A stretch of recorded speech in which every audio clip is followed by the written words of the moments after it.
Umaga. Nasa galaan ako, este. Labas pala.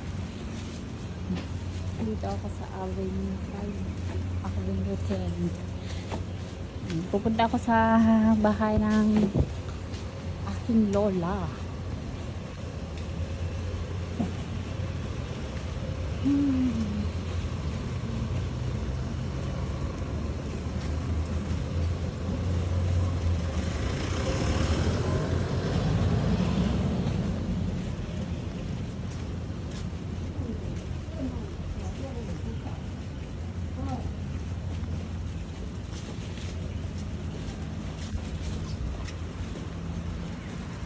Buti may shelter. Wala akong dalang payong.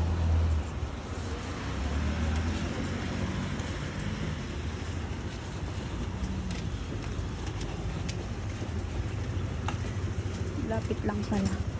For first time ko naglakad sa mula Amok you have to Ama House. Ngayon lang ako naglakad.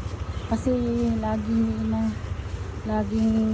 nagsasakay ako ng bus pag pumupunta ako sa kanila. Ngayon, tinay kong nag-walk. Malapit lang pala.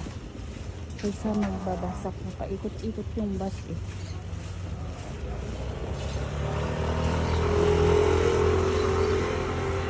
Ngayon na yung bahay na ay dilaw. Yan yung building nila. Ang bilis lang pala kaysa bus. Okay, bye. Tawid na ako.